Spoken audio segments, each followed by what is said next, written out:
ગોધરામાં હુમલાખોર વાનરને પકડવામાં આવ્યો, નાગરિકોએ રાહત અનુભવી।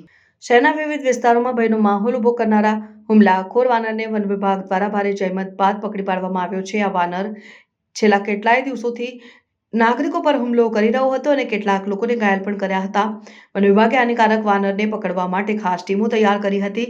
તેઓએ શહેરના જુદા જુદા વિસ્તારોમાં વાનરની ગતિવિધિઓ પર નજર રાખીને યોગ્ય અવકાશે વાનરને પકડી પાડવામાં સફળતા મેળવીને આ પ્રક્રિયા દરમિયાન વન વિભાગે વિસ્તારના નાગરિકોની સલામતી માટે ખાસ કાળજી લીધી હતી। પકડાયેલા વાનરનું પ્રાથમિક સારવાર બાદ તેનું નિરીક્ષણ કરવામાં આવશે અને તેને સુરક્ષિત જગ્યાએ છોડવામાં આવશે।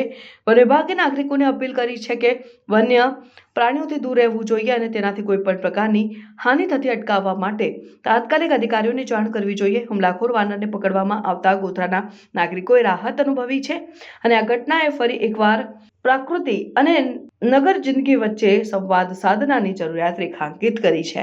અત્રેની ગોધરા સિવિલ હોસ્પિટલમાં કાલે 12 કેસ આયા હતા મંકી બાઇટનું અને આજે અત્યાર સુધીમાં 5 કેસ આયા છે। તેમાં કરીબ 4-5 દર્દીઓનું ટાંકા લેવામાં આવ્યા હતા અને બધાની સ્થિતિ સામાન્ય છે અને બધાનું રજા આપી દેવામાં આવ્યા છે। નાયબ વનસંરક્ષક સાહેબની મૌખિક સૂચનાથી એમના માર્ગદર્શન હેઠળ અમે બેબાન કરવા માટે એક છોટાઉદેપુર ટીમ અને એક લુણાવાડાથી ટીમ બોલાવી હતી। તેમાંથી અમને આજે સોનીવાડમાંથી એક છોટાઉદેપુરની જે ટીમ છે તેમના દ્વારા બેભાન કરી અત્યારે એને પકડવામાં આવેલ છે।